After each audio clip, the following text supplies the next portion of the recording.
Hello everyone, this is part 5 of my merchanting video log.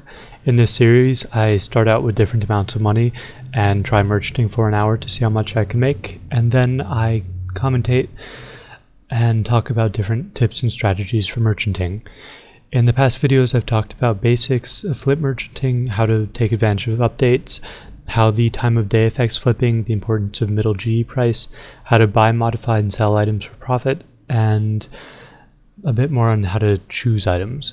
And in this video I'm going to talk about the GE limits and how they work and how you can avoid them and how to make money off of avoiding them. So basically the GE limits limit you only in buying. You can sell as much as you want, but when you're buying you can only buy certain amounts of items. A lot of items are capped at 10, so things like God swords you can only buy 10 of in 4 hours, but there are ways to get around this. I'll put a link in the description to the RS Wiki page, which has a list of all the items pretty much and their GE limits. It doesn't quite cover everything, I think, but it's very helpful. It also doesn't completely cover all of the linked items, which I'll talk more about later, but it is very useful to get an idea of what you're merchanting. So I mentioned that a lot of items start at a limit of 10 per 4 hours. This means that you can buy 10 of them and then you'll have to wait 4 hours to buy 10 more, but you can sell items back to the G to increase your limit. So say you want to buy whips and your limit on whips is 10 per 4 hours. If you want to be able to flip more whips at once, you'll either need to buy extra whips in advance or you'll need to buy them from other people. It's good for items that trade quickly to be able to buy extras, because that way you can just leave your offer in for a bit rather than buying 10, selling them, and doing that. This way you can buy a bunch and then sell them all, or you can keep selling them as you're getting them. You shouldn't be avoiding the G limits like this for items which have a very slow trade time, because there's really no reason to. Another important thing to note about the G limits is that some items are linked. For example, Barrows items, each item in one set is linked, so if you were to try and buy 5 Daharix plate bodies, 5 legs, and then you tried to buy a great axe, you wouldn't be able to buy the great axes until you sold the plate bodies and plate legs anyway. And this is also important for what I mentioned in my previous video, which was buying items and modifying them and then selling them. So if you're trying to buy the pieces to make a Barrow set and then selling it as a set, you can't actually buy 10 of each piece and then make 10 sets and sell them, because you're limited to 10 pieces total from one type of Barrows armor. So you'd have to buy a couple and then put it together, and then buy a few more. Or if you had some friends, then they could buy you some other pieces as well.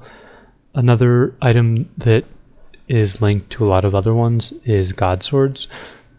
It's 10 of, I believe it's 10 of a single type of God sword, but I could be wrong with that. I don't really merch them. It might be 10 God swords total.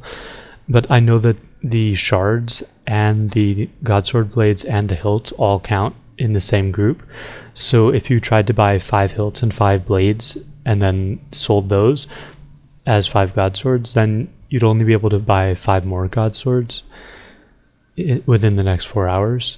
So yeah, you run out of your limit pretty quick on those, especially if you try buying all 3 shards and then making blades and then buying the hilt, because then you buy 3 pieces for the shards plus 1 for the hilt, and then when you sell it, that means that it's hard to explain, or it's hard to visualize. I think I'm probably being more confusing than I need to be, but suffice to say, you run out of your G limit really quick if you try and make God swords from scratch.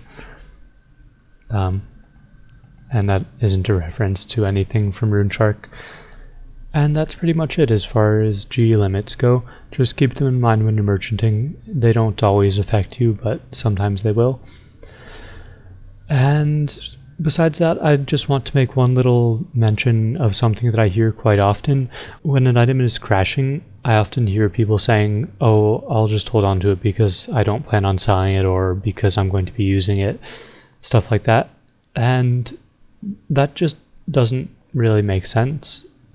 You might as well just sell it and then buy it back later.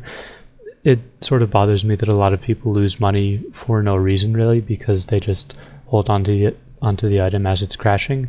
There are some items which, yeah, they might go back up, but there are a lot of items that are just going to crash, and you might as well just get rid of them for whatever you can get, and then buy them back when they drop a little bit lower. So if you've got an item like that, I'd recommend selling it, and just keeping an eye on the price and buying it back once it gets a little bit lower. I probably should have mentioned this earlier as well, but as you can see, it's actually not me merchanting in this video. Well, it sort of is actually. This is my brother's account, and I was just telling him what to put in the prices at because he has all 6 G slots open and I only have 4, and with this amount of money, I sort of needed more G slots. And I'm also thinking about doing my next merchanting videos with guests doing the actual merchanting, and I'm giving them tips as they do it.